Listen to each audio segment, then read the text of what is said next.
Truth is a word that we all use, but rarely stop to actually examine. It gets hijacked, twisted, and weaponized. Wars get fought over it, people die fighting for their version of it. And so it must be something pretty important, right?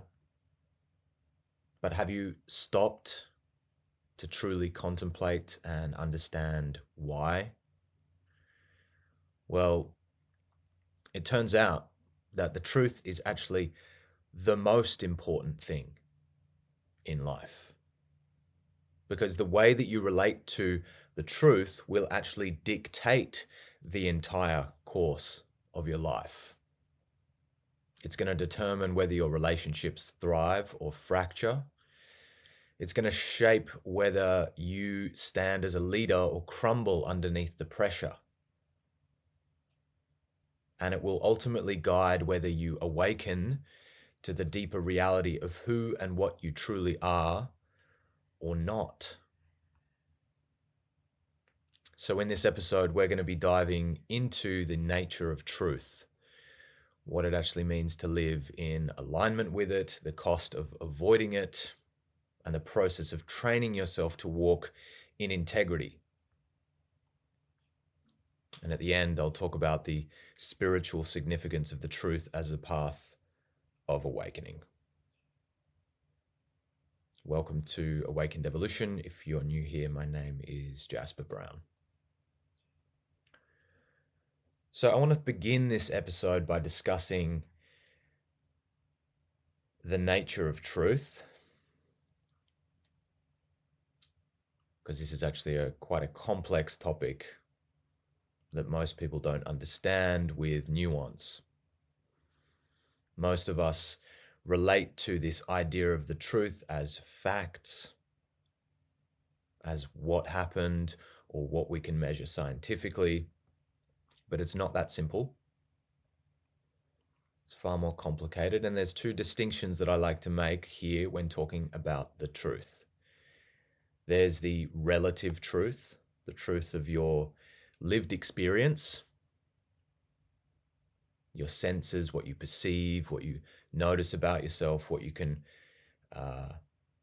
express or articulate. Maybe that shows up as the tightness in your chest or the fear that you feel when you ask your partner a difficult or edgy question.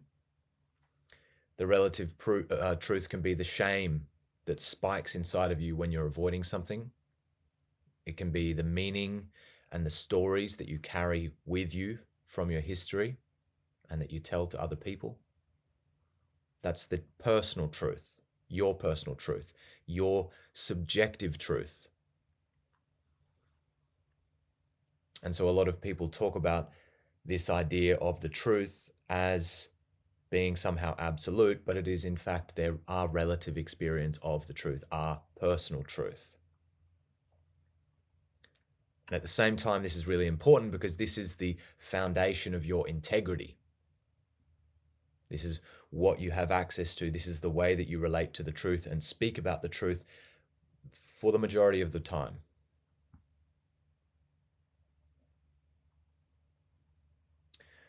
And this is where a lot of us get into trouble because we're not necessarily trained to be very accurate in our descriptions or accurate in our sense making with the truth. A lot of us are numb, disconnected, avoidant, and out of contact with our own experience. We get all kinds of beliefs and ideas and concepts and stories that we tell ourselves. We also find a myriad of different ways to numb ourselves or try to bypass or reject the truth that we're experiencing. And if you are numbing yourself, if you're avoiding or bypassing the truth, then this begins to put us into a difficult position because we are creating a dysfunctional relationship with the compass that we have inside of us. You are a compass. This is the way I like to think of myself. It's like I'm an organic computer in a certain way, that's like a GPS system, that's a sense-making machine. It's constantly interpreting reality around me, making sense of it in different ways, according to my frame of reference, according to my life experiences, according to the different ideology or the way that I've been educated. And that creates a different kind of relationship to the system that we have. And we can have a very highly calibrated, accurate system that's interpreting the world around us and the contents of our experience very, very clearly and cleanly. Or we can have a very disconnected relationship with the system. It's like you've been given a GPS system, but you have no idea how to actually use it. You don't know what you feel, you don't know what you believe, you don't know what you need, or you've never, stopped to cultivate a deeper relationship to be able to witness and understand and objectify those things. And this is why so many of us, and when we look around into the world, this is why so many people seem utterly crazy. So many people feel or appear to be extremely confused, lost, disconnected from themselves, unhealthy, out of alignment with their body or out of alignment with nature.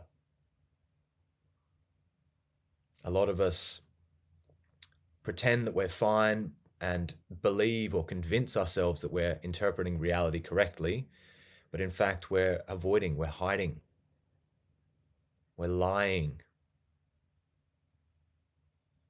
And so over time, this erodes and corrupts our relationship with the truth, with just even our relative version of the truth, the way that we make sense of things, the way that we relate to our experience of life. And obviously that pollutes and impacts the relationships that we have. It impacts the way that we approach business or survival or whatever it is that we're creating in the world. It impacts and it corrodes the relationship that we have with ourselves, because we stop trusting ourselves, or maybe we never did trust ourselves. If we don't trust ourselves, then women or children that we interact with, they're not going to trust us either. And so we find ourselves in murky territory, because our life, if we don't have a high degree of alignment with ourselves and deep connection to ourselves, then we fall out of coherence with ourselves. We live in a certain form of fantasy or illusion or self-deception. So for me, before we even approach more complex, abstract ideas of the truth, I think the first initiation for us in the process of self-development is getting clearer and getting closer to your relative version of the truth. And that involves not clinging to it as the only truth or claiming that it's the absolute truth, but at the very least being able to feel it, being able to speak it, being able to stand in it, even if that's challenging, because that is the process of being in integrity. And if we want to build something strong, like we're building a skyscraper, for example, that building needs to have integrity. It needs to have strong foundations. It needs to have a certain verticality to it, and alignment between all of the weight and the structure of it, if it's going to stand the test of time, if it's going to hold up when the earth starts shaking or the storms blow in. And integrity is actually the ground on which intimacy is formed. If we want to have connection to something, we need to be able to trust. If we're going to move into deeper relationships with something, we need to be able to trust and know or believe or experience that it's going to be able to hold our weight.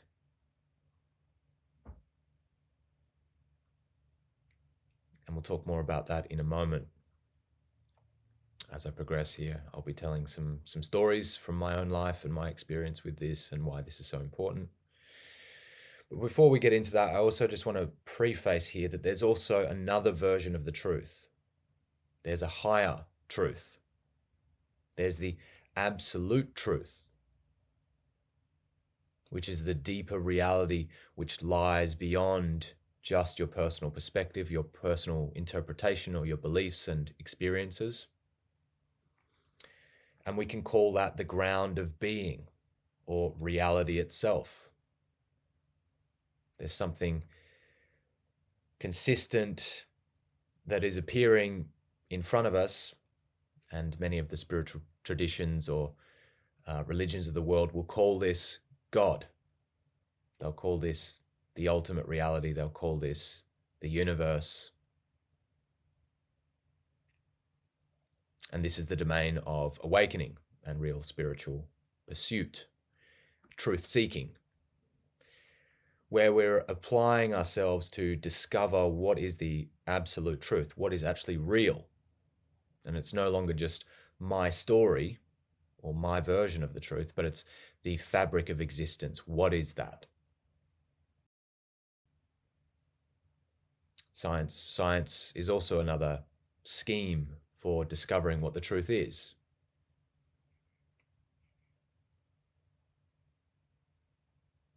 And that is applying it in a certain epistemic frame of discovering the objective truth, if such a thing does exist.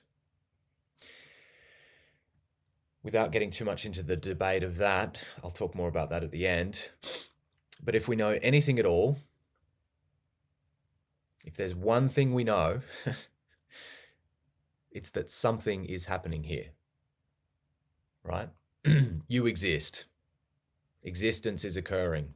The fact that you are perceiving my voice and you have sensory data coming at you, you have an experience of being a being, existing, something is happening. And truth-seeking, as I call it, is the attitude or the intent to discover what that is. What is this? What are you? What is reality? How can we make sense of this in the deepest possible way? And that is one of the deepest questions you can ask yourself. If there is a truth, if existence is happening here, how can I interpret it correctly? How can I be sure that I'm actually witnessing it or understanding it for what it truly is? Very deep question. Humans have been trying to answer that question since the beginning of time. And in many ways, that's what this whole channel is about. It's my journey, my process of seeking the truth. And I'm sharing my epistemic pathway to actually discovering what that is and how you can apply those principles in your life. And in the process, we can use that to clean up our life and actually build a meaningful existence, a profound, deep, and connected relationship with reality and your game, the game that you're playing here. And so I wanted to preface the relative truth with the absolute truth and make this distinction between the two. And the interesting relationship between those two things for me is that we need to be able to bridge those. We can't actually approach the absolute truth and this deep metaphysical inquiry into the nature of reality if we're still avoiding the relative. If you're out of coherence with yourself and you're not in alignment with the truth, if you're lying to yourself, if you're deceiving yourself about what you feel, if you're hiding from things from your partner, or you're numbing yourself to the feedback of your own body, then you're already on very shaky ground. You're never going to really interpret the absolute. You're never going to reach the ultimate understanding if you're out of connection and disconnected from your version of the truth. because you haven't been able to calibrate your compass. You actually don't have stable ground to build on. And the result of that will be spiritual bypassing. You will circumvent or avoid or bypass your relative truth in favor of the absolute. You'll take the spiritual teachings and you'll zoom off into transcendence. But when you come back to reality, you will interpret that in very wonky and weird and incorrect ways. And you'll be missing certain important parts of the human experience. And I wouldn't recommend doing it that way. I've tried it that way and it was messy. The previous episode that I published before this one was a whole breakdown of spiritual bypassing, what that is, the trap of it, and how you can avoid it. I definitely recommend going and listening to that episode. It's a really important principle to understand, and it's very applicable to what we're talking about today. So what I'm trying to communicate here is that the truth, as a value, it operates on two distinct levels. At the human level, it's integrity, it's living in alignment, it's being calibrated with yourself. And at the spiritual level, it's the path of awakening, it's the path to discovering the ultimate reality or the ultimate truth of existence. And the pathway to the second always begins with the first. So if we want to approach spiritual teachings, if we want to actually answer the big questions, we need to start with getting closer and clearer and more coherent with our relative truth. And from there, we can build. And I say that because it's a really big trap and I see a lot of people missing it and doing it the other way around and making a mess. Jumping for the transcendent truth or the absolute truth before they've even calibrated their GPS.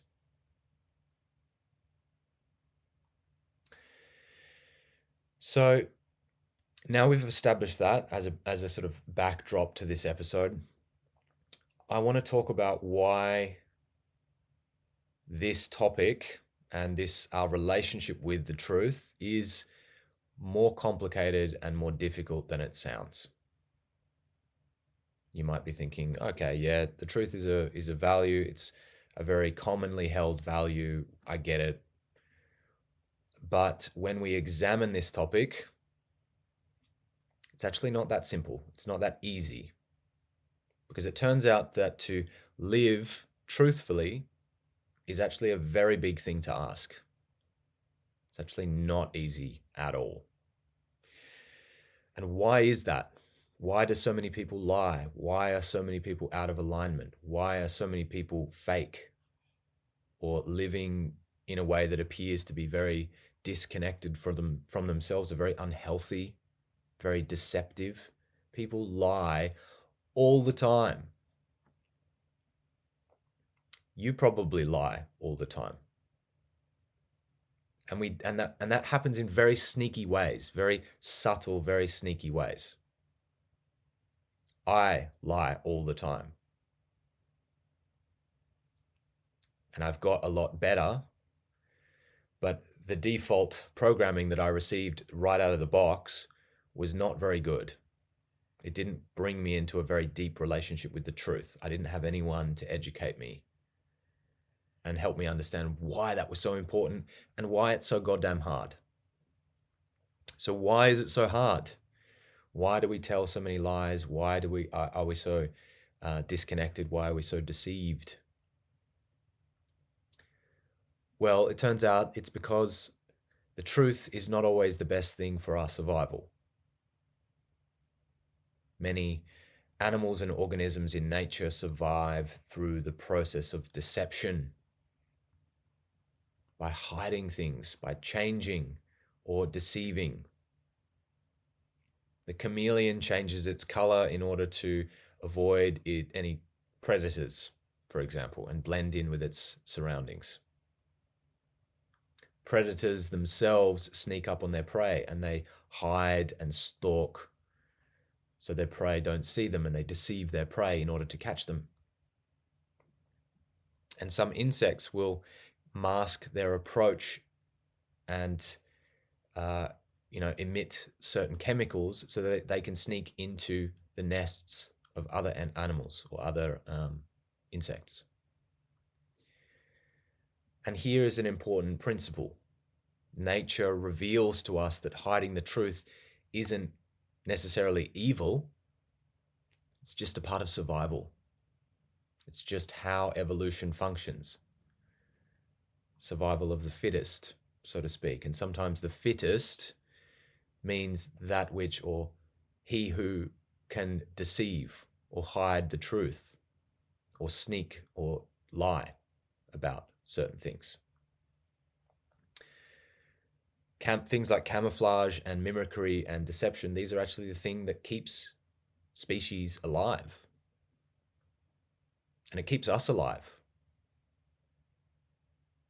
As a boy, hiding our feelings or masking the truth, avoiding conflict, that was a certain form of camouflage.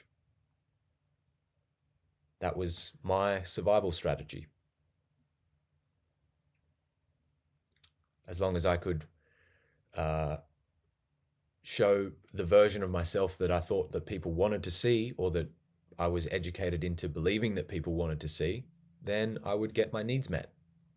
I would get connection, I would get validation, people would take care of me, people would want to spend time with me and give me love. But that involved me censoring certain parts of myself.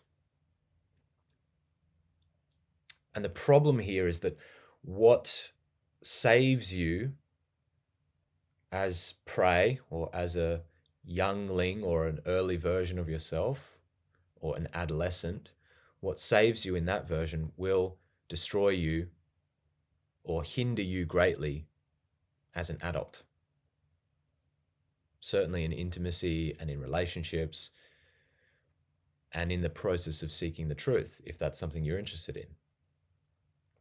So the pattern that protects us in one stage of life can destroy us in the next, or it can severely hinder us. So this pattern of people-pleasing, for example, editing ourselves to avoid upsetting people, that costs us in authenticity. We have to fake ourselves. We have to deceive others. We have to edit and censor certain parts of our experience in order to be likable.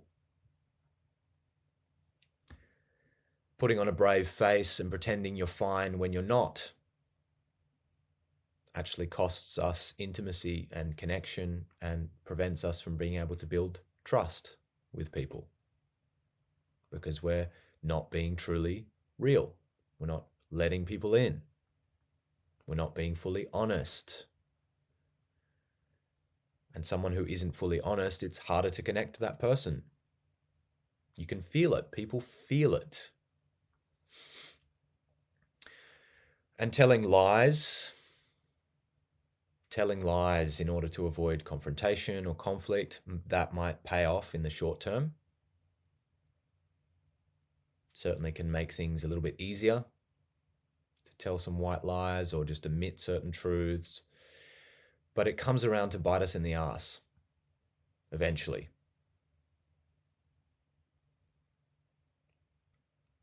It often feels easier, but there's a cost, and eventually the bill comes. And all of these patterns, all of these mechanisms, the thread that we can tie through them all is the avoidance of the truth. Because when it comes down to it, the truth is scary. The truth can be confronting. And there's a cost to telling the truth. But there's also a cost to the avoidance of truth. And for me, that avoidance has become an extremely potent principle.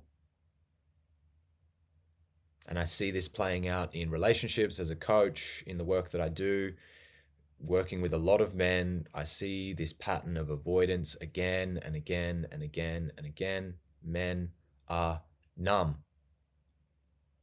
Men hide. Men lie. Men avoid certain parts of themselves in order to cope And most of us aren't pathological liars, but the failure is much more subtle than that. We delay, we edit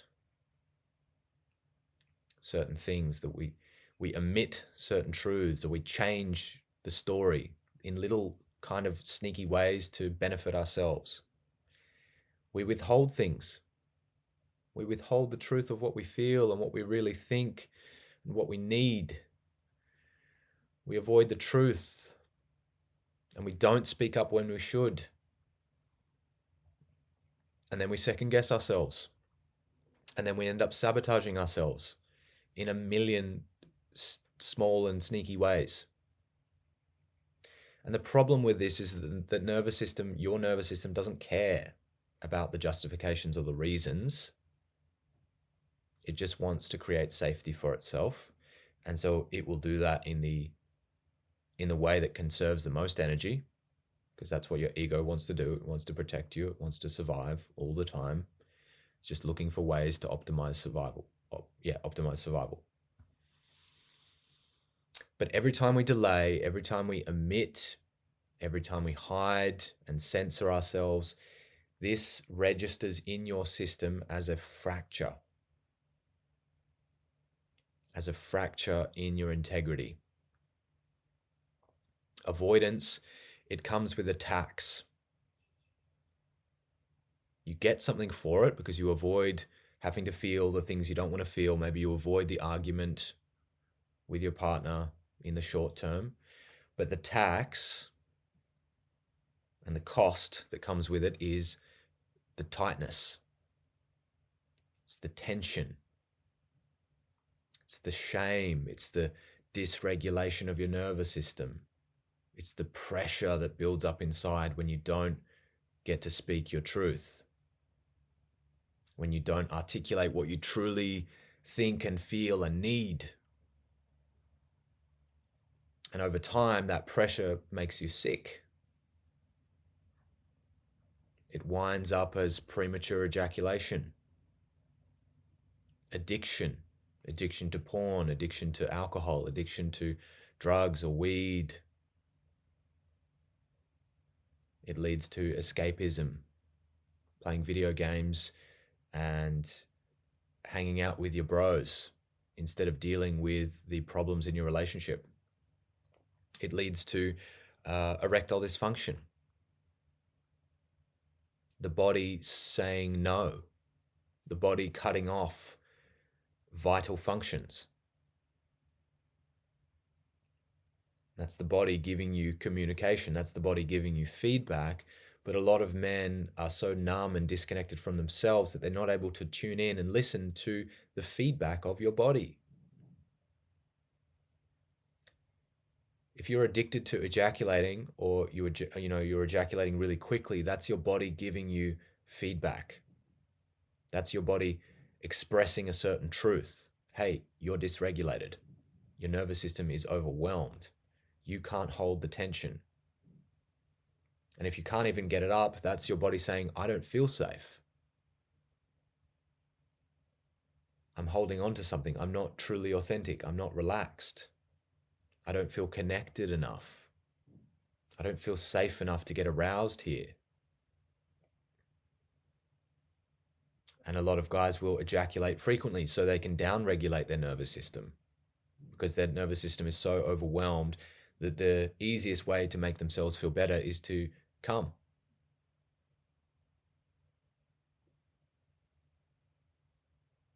And then they keep themselves in a loop of that and avoid facing the real problem. There's a tax that shows up in your relationships. Your woman feels unsafe with you, for example. If you avoid and deflect and omit and censor the truth, she's going to feel unsafe. She's going to feel unseen.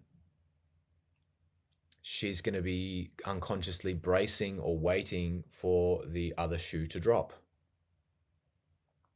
because she can tell that you're holding back. She can tell she's not getting the full version of you. She can tell you're not in alignment with the truth. Maybe she can tell that you're hiding things, and maybe she's too afraid to ask you what those things are. Avoiding the truth, it taxes your mind. It sucks your mental energy. It creates little problems that you end up overthinking and worrying about and stressing over. It creates the seeds of doubt, which sucks your energy, because in your free moments, in your quiet time, at 10 o'clock at night when you're lying alone in bed, you're stressing over it. You're thinking about it. You're worrying. Oh, there's that thing that I haven't shared. There's that thing. What happens if I say that? What's she going to think about me? Is she going to leave me? How can I keep things going? It builds and builds and builds, draining your energy, because then you have to keep up a facade. You have to keep up this story. You have to keep up this version of you and wear this mask where everything is fine, but actually underneath it, it's not. Because you're not clean, you're not clear. It has a tax on leadership, because people can sense that you're editing yourself, that you're not fully transparent, that you're not fully real. And so they find it hard to relate to you. They find it harder to trust you. It taxes our time. Time is one of the most precious resources in your life. You have a finite amount of time. So every avoided truth builds and accrues interest. When it comes, eventually it is going to come due, and the penalties are way worse the longer you wait than if you'd just spoken the truth in the beginning. And you can lose a lot of time avoiding the truth. And this is a lesson that I learned the very hard way, because I survived for most of my life by being a people pleaser, going with the flow, bending myself to suit others, avoiding conflict, hiding parts of myself, keeping secrets, small little white lies and omissions of the truth, and editing the truth so that people would like me. And over time, those little truths, those little mistruths or omissions slowly turned into bigger lies, bigger omissions, and eventually it became outright deception. I developed a pattern of hiding the truth, avoiding the truth, lying about the truth. And the cost of that was absolutely immense. There's so many examples that I could share here, but I'll just share a couple for the sake of brevity. And this isn't something that I've shared publicly before very much, but I was taken advantage of sexually when I was younger, in my teens. And when I was asked by my parents if I was okay, I lied about it. I lied about it because that was easier for me than telling the truth. And as a result of that lie, the abuse continued for a long time. So because I couldn't tell the truth, I stayed in a position of suffering. And the truth would have set me free from that suffering, but I was terrified of it. Terrified. When I first met my partner, I fell in love with her the moment that I saw her, but I was involved in a cult-like group and had another relationship at the time. It was a complicated, very complicated situation. And I hid that from her. I lied about it. I didn't tell her the truth about the situation that I was in because that was easier for me than telling the truth. And the price of that was immense because I broke the trust. I started the relationship with a lie. And that set the tone for the relationship that unfolded. And it's something that I've been paying for ever since. Because I broke the trust, I had to figure out how to rebuild the trust. I had lied, so I had to figure out how to repair the damage that that lie inflicted upon our relationship. And the painful thing about this is that in these situations, and I could name dozens more in my life, and I'm sure you've got your own versions of this. I don't think I'm unique in this. I think it's a common shared experience that so many people experience in their life. In order to lie, I had to first lie to myself.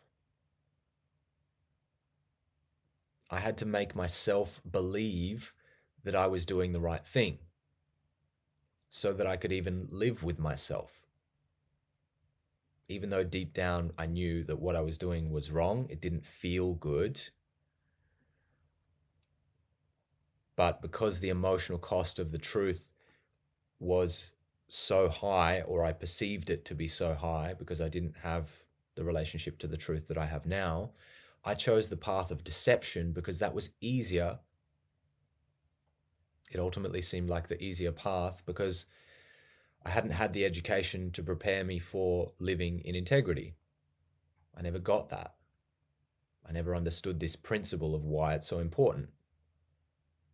And so I learned the very painful way that avoidance or lying always costs more than the truth. Not in the short term, because that's the trade. In the short term, you take the easy path, but in the long term, you pay the price. Always. You always pay the price, even if the lie is never fully discovered, even if I'd gotten away with it, so to speak, you still pay a higher price because the deception and the self-deception corrupts your relationship with the truth. And because the truth is the highest principle, the truth is the ultimate principle, if you have a corrupt relationship with the truth, you're living out of alignment, and that has an immense cost. And the cost is suffering. I suffered immensely because of the lack of alignment with the truth. It created a deep schism and split inside of me because I had to constantly be hiding and avoid speaking about certain things and worried about revealing the truth. And it caused me a constant state of anxiety, emotional overwhelm. I had very little peace of mind because I was living in a web of lies that I'd created for myself. So I was fake. I felt fake. I didn't feel like I could be myself because I wasn't myself. And eventually, of course, it all came crashing down. The truth came out and I had to pay the price. And the price was broken trust. The price was a lack of integrity. The price was coming face to face with my trauma. The price was broken intimacy. The price was no safety. The price was judgment, blame, and pain. And I had to sit in the shame of that. I had to sit and look at the truth in the mirror, look myself and see myself for what I was and what I had done and the path that I had chosen for myself. And this created a dark night of the soul, so to speak.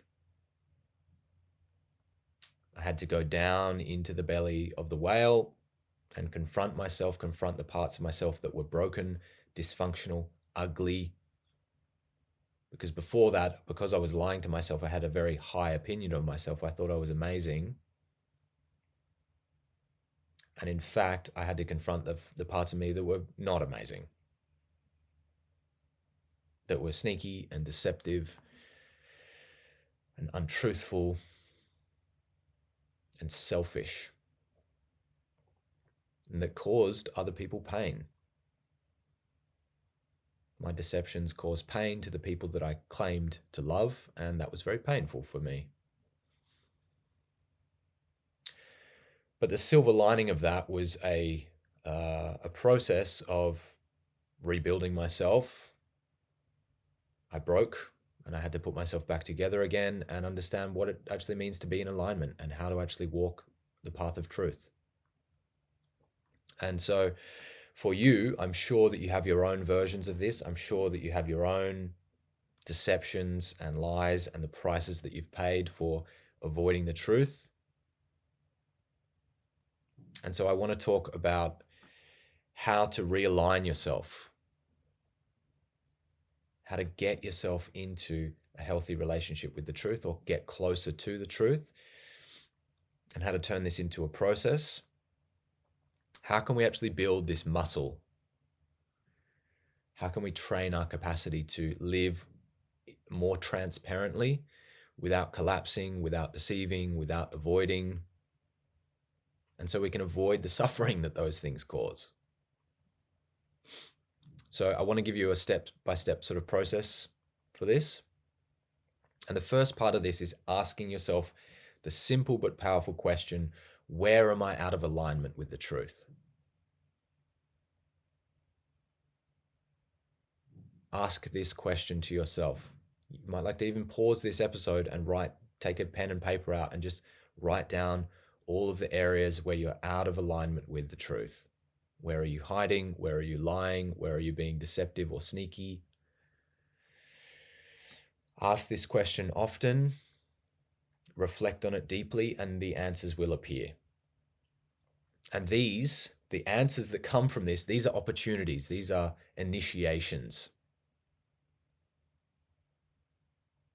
If you have the courage, if you want to get yourself into alignment, these become leads or threads that you need to start pulling.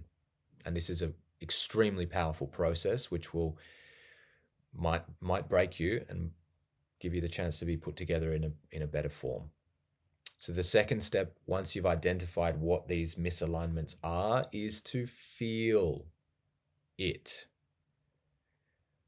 Before you speak or act or do anything, feel the cost of these misalignments and feel them in your body. When I started to ask these questions, I felt this constriction in my gut. I felt tension in my body. I felt closure. I felt like this feeling of withdrawing and hiding, collapsing. Maybe you feel it as tension in your jaw. Whatever it is, feel it and name it so you can start to become directly aware of the impact that it's having in your body. You might feel the emotions as well, the fear that comes when you think about even naming it. Then you got to name the avoidance. You can say to yourself, I've been avoiding this thing because I was afraid. I'm afraid what will happen. I'm afraid what she'll do. I'm afraid she'll leave me. I'm afraid he's going to get angry. Whatever it is, speak it into existence and name the thing. That will help to disarm some of the pattern. Then comes the time of action. If you've identified a misalignment, we need to confront that. And if we want to get ourselves into alignment, that might require speaking the truth cleanly and directly and concisely without over-explaining or justification. You're just going to own it and take action on it, knowing that it might be painful, but by going through it, you're going to transform yourself. You're going to free yourself from the suffering that it's creating you. Then you have to take responsibility for it. We can't just be casually cruel and just throwing painful truths out into the world without taking responsibility. You have to own the shit out of it. This is the thing that I've been hiding. This is the thing that I've been sneaking or omitted or failed to tell you, and I see how much this might be hurting you. This is the impact that I can see, and I'm taking responsibility for that.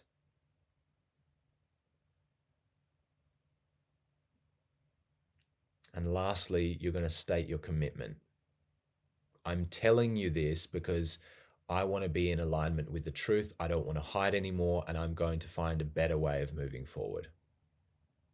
This is what I intend to do. This is why I'm coming to you. This is why I'm speaking the truth, because I'm committed to getting myself into integrity and walking with clarity in my life. Very powerful. So this isn't just an abstract philosophy. We're talking about a philosophical concept, but it has real world practical implications, and it's fucking profound. This is an embodiment practice. This is how you take philosophy and turn it into real world results and transformation. In this process, you're going to feel your heart racing. You're going to feel shame rising. And that's a good thing. Because there's a truth there that you need to confront and learn to hold the weight of. This is the dojo. This is the training space. These are the kind of reps that turn you into someone powerful. These are the kind of reps that turn a boy into a man. This is what creates integrity. This is why integrity is powerful. And let's not beat around the bush. Speaking the truth and walking in alignment with the truth is going to cost you. Let's not sugarcoat it or pretend it's any other way. It's going to cost you. It's going to cost you comfort, the comfort that you've enjoyed because of your avoidance. It's going to cost you safety temporarily, the safety that you've enjoyed by keeping the peace. It might even cost you a relationship.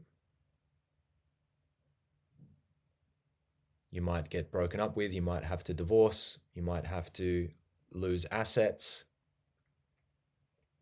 But if the relationship that you're in is built on illusion or built on lies and deception, then ultimately that's a path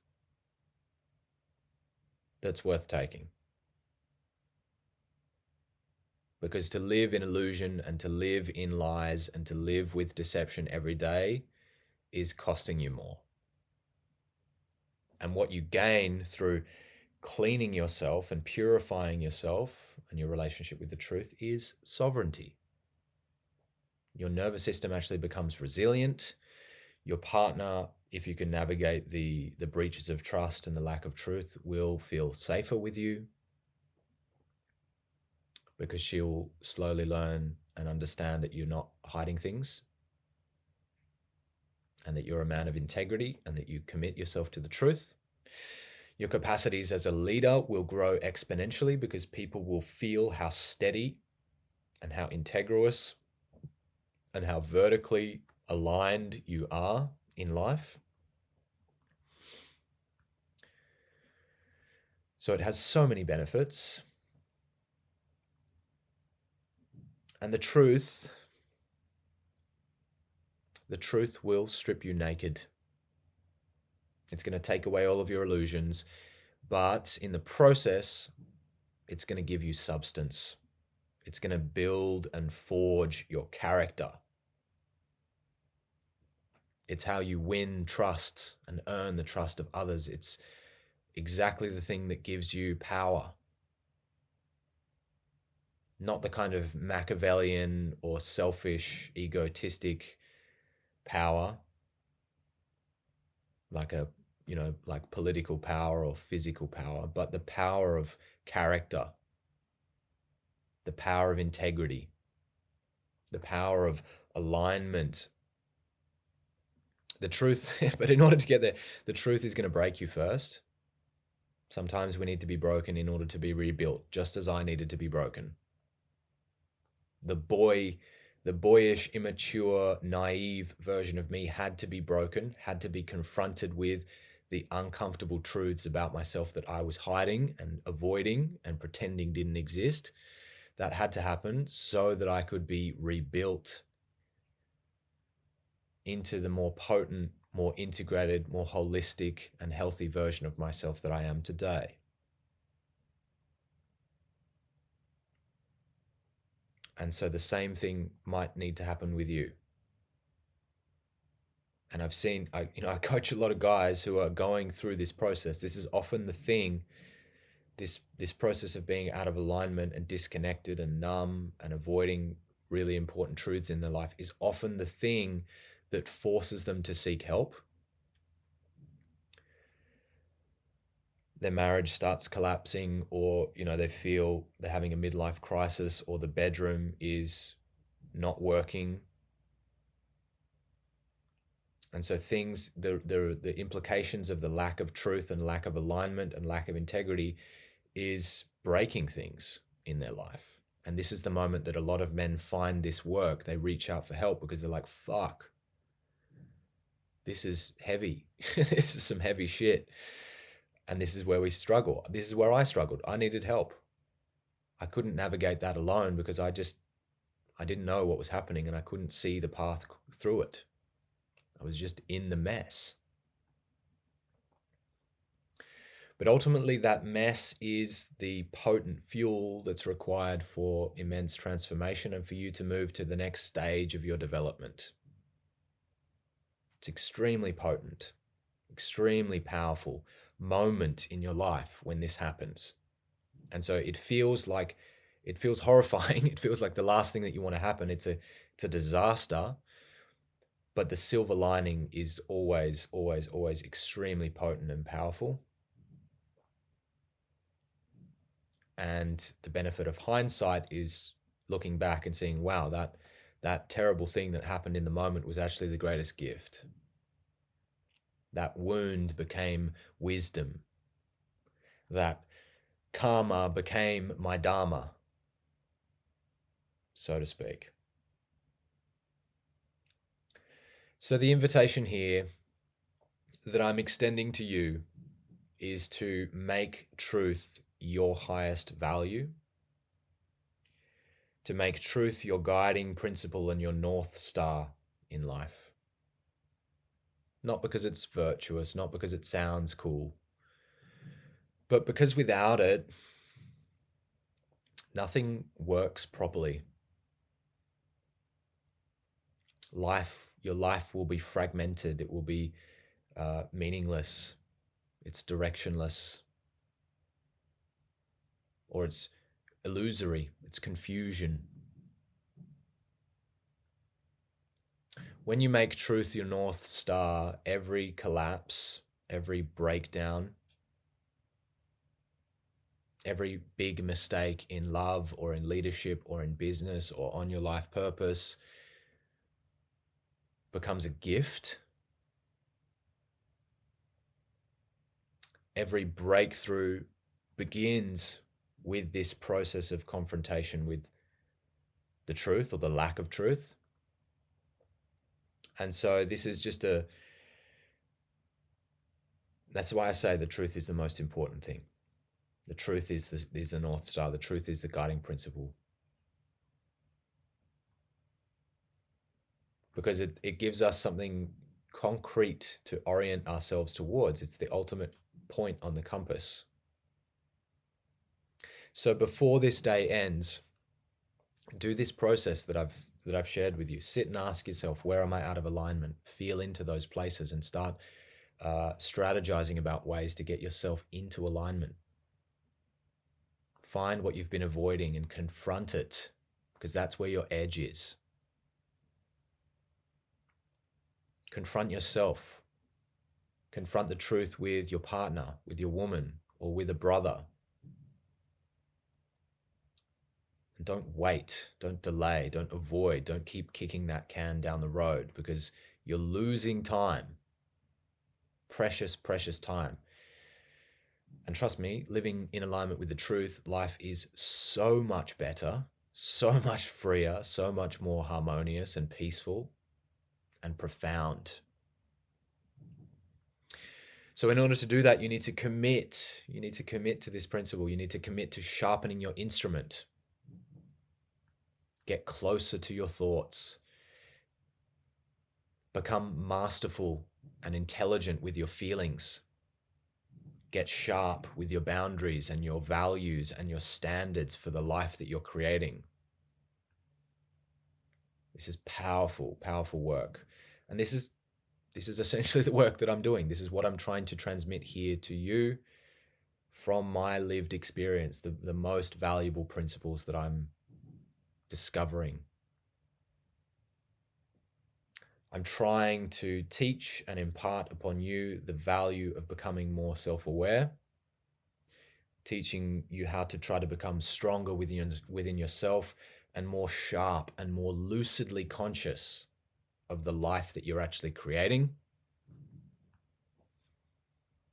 So if you're ready to train those skill sets and you want to step into this work in a deeper way, you might like to consider joining one of my coaching containers, either my men's group or the one-on-one coaching and accountability that I offer. You'll find the links to that below this episode. Or if you have questions, just reach out and let me know.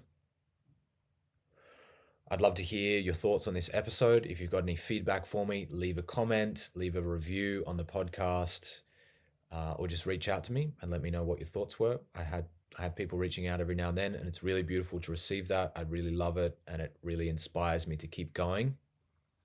This is still early days for me with this podcast, and we have a long way to go. So I really appreciate all of your feedback and support. It means the world to me.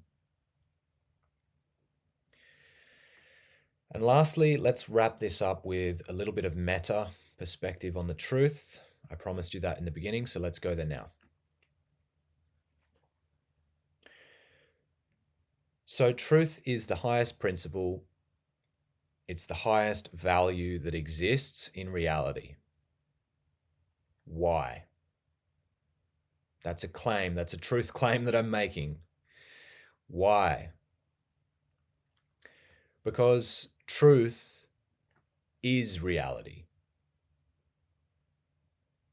It's the fabric or the ground on which you stand, and it is that which is most real.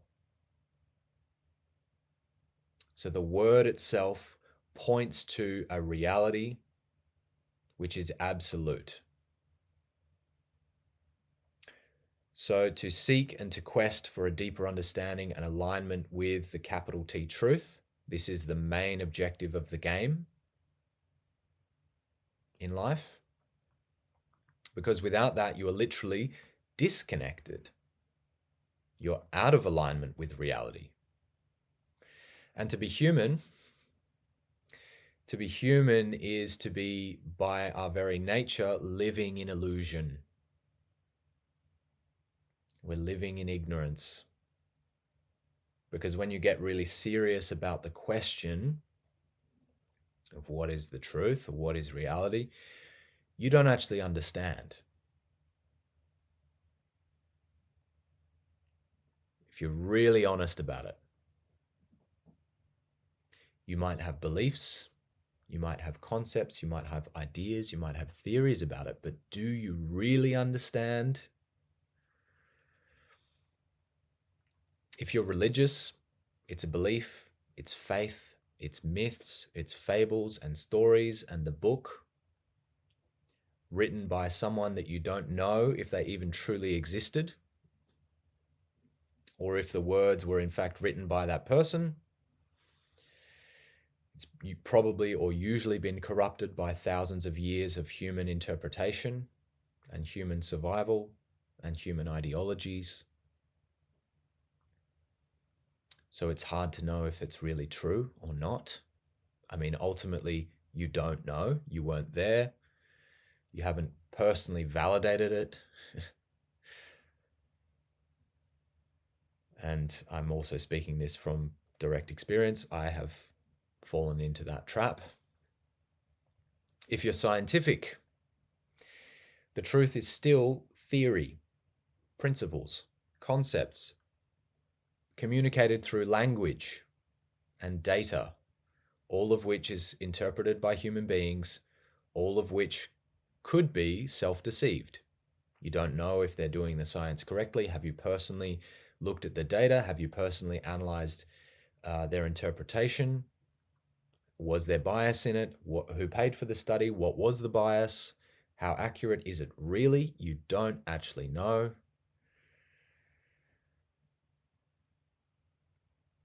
And all of that is measured by humans of a certain level of consciousness on a tiny speck of dirt in an infinite universe. So what are the chances? What are the chances that we've actually understood reality correctly in the year 2000 and something?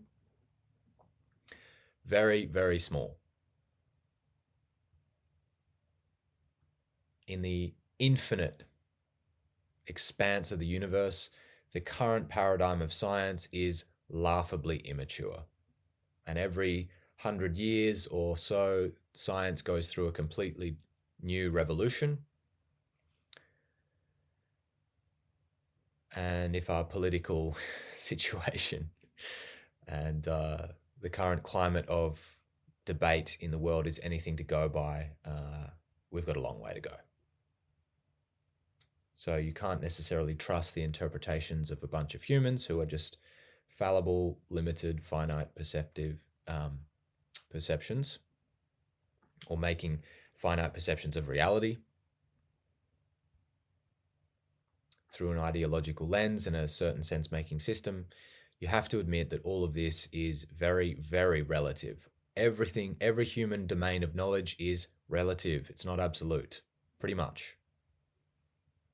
All science is actually relative to the human experience and the year 2025 level of science as a lens of epistemic inquiry. So when you boil it all down, you have to admit that to be human is to be confused. We're confused. We don't know. Ultimately, I don't know. What is the truth? Do you know what is the absolute truth? Probably not. So to be human is to be disconnected from the truth. The ego, our ego, loves to pretend that we have it all figured out, that we've got reality understood. We convince ourselves that it all makes sense, but most of it is just a few cherry-picked facts that we build a web of beliefs around. It's not real, rigorous. It's mostly interpretation. And this is the human condition. This is your condition. This is my condition. Almost total ignorance with the self-deceptive belief that it's not. Sneaky, right? So we like to tell ourselves that we've got it figured out. It makes sense from our perspective, but when we actually start pulling it apart and deconstructing it and doing the proper epistemic process, which I'll have an episode coming soon, we see a lot of holes in the story. And that's the human condition. We are this ego mind that is interpreting reality and living in a certain form of a bubble, which is mostly belief, mostly concepts, mostly ideas, most of which we don't know if it's absolutely true. And in fact, most of it isn't absolutely true. It's just relative. And that's why it's so important to sharpen your instrument. But here's the cool part. Because all of the spiritual traditions, all of the major wisdom traditions, all of the great sages and saints and yogis of antiquity and the present point us towards or speak to the reality of there being an absolute truth, a reality of consciousness beyond the veil of the ego, beyond who you think you are, beyond the relative domain. And this is a story that's been told for thousands of years. It's a deeply embedded narrative within the human experience, across cultures, across time periods. Science is only beginning to test and validate some of these possibilities, and it's a long way from doing that very accurately. But simply the fact that this exists as a possibility might be important. If we're actually going to be scientific, if we're actually going to be open-minded and seek the truth in an honest and integrous way, we need to explore and entertain this possibility of experiencing this absolute truth for ourselves. Because if it exists, or if it apparently exists, and there is direct testimony or witness testimony from thousands of different people across history speaking of its existence, then it's a lead. It's a lead in our own epistemic process of how do we know what's true? How do we figure out the truth? What might that truth be? If it exists, I need to experience it for myself. That's the only way that I can truly validate if it is real or not. And even if I validate it, I've still got to be very careful about how I interpret it. And that's a whole different story. As I said, I'll do a full episode on that soon. And really what this speaks to, what these saints and sages and yogis and all of the wisdom traditions are pointing to, is this thing called awakening, this process called enlightenment, of transcending the ego and coming into direct contact with the absolute, or the absolute truth. And the cool part about this is that it's possible to obtain these experiences if you study, if you apply yourself, and if you start seeking the truth. And an awakening, a spiritual awakening, will reveal to you if what those yogis and saints and sages and traditions say is true. And so you can actually test it for yourself. You can be the scientific instrument to see if it's real. And what you might discover could completely recontextualize your entire understanding of life and reality and yourself. It might transform all of the relative truths, your thoughts, your senses, your emotions, your ideas, your interpretations about reality and what this life actually is. All of that might get reframed with a much bigger perspective. The analogy that comes to my mind here is like a tiny iceberg that you see peeking above the ocean, that when you go beneath the waves gets recontextualized into an entire mountain beneath the surface. That's what awakening will do to your life. That's what awakening will do to your understanding of reality and yourself. And it's by having those experiences that I understood why the truth is the highest value. Why it was so important to organize my entire life around it. Because to be out of alignment with the truth is to be disconnected. It's to be disconnected from your ultimate nature. It's to be disconnected from reality. It's to be living in illusion. And ultimately suffering as a result of the confusion that comes with living in illusion.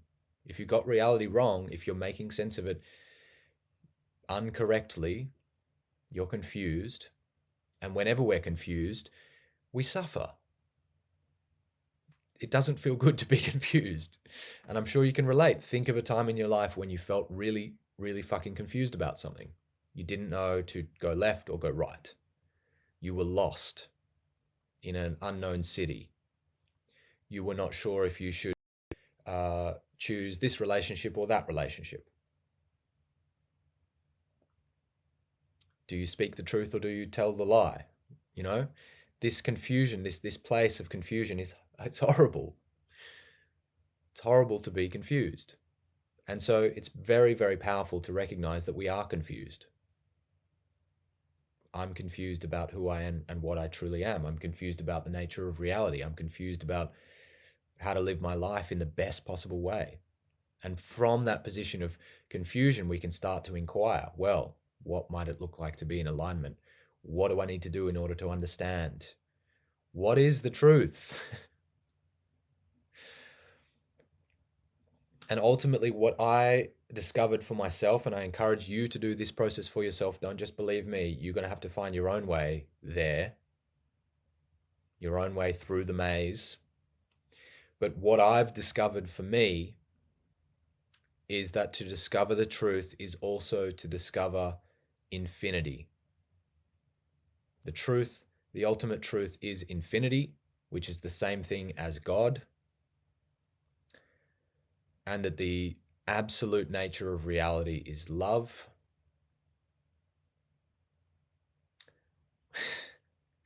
And that's the best possible thing that could ever happen to you.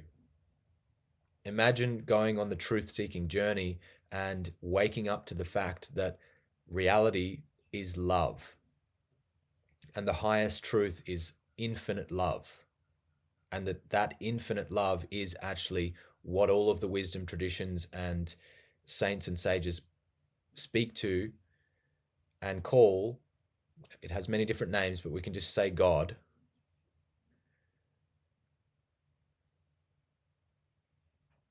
It will be the best thing that's ever happened to you. It's the best thing that ever happened to me. The best day of my life was the day that I woke up. It's like you win the game. You win the entire game of life that you've been playing, confused, not knowing what the truth is. You wake up and finally figure it out. It's ultimate. Discovering who and what you truly are is the ultimate experience. It's the ultimate realization. And that's why people have been talking about it for thousands of years. And it brings up a lot of emotion for me because it's the most important thing that's ever happened to me. It's why I do this work. It's what I live for. It's what I live to teach. And if I can transmit this in some small way and that impacts you in some way, shape, or form, that is my deepest wish for you. That you can experience and find out for yourself some of the things that I've discovered that completely changed my life. So that's why I try to show up as transparently and vulnerably and truthfully and honestly sharing my process with you, in the hope that this somehow plants a seed that will completely change your relationship to yourself. Maybe one day it will help you to awaken, and that can transform your entire life. There's no greater gift that I could ever give you than that. So thanks for sticking with me. I'll be opening this topic much more in the years ahead and sharing a lot more about the details of my awakenings and all of the things that I've discovered. That's what this podcast is about. I'll also be laying down a path that you can follow to have your own experiences like this. I'll create all the resources that I can to share the process and help you on your path and help you do the work for yourself. I can't do it for you. I have to teach you how I'm doing it, and hopefully that will give you some clues about how you can do it, and then you'll have to test and find your own way, which is part of the beauty of it. If you've had some awakenings or you've had some spiritual experiences in your life, I hopefully can maybe help you to go deeper with those and to avoid, perhaps most importantly, avoid many of the traps that arise on the spiritual path. So if that resonates and you resonate with me and this work, stay tuned for more. And until next time, keep questioning, keep seeking, and keep aligning yourself with the truth in your relationships, in yourself, and in your life. My invitation here is to become a truth seeker. Hold truth as your highest value and your guiding star. Stick with me on this path of self-discovery, of self-awakening, and of evolution.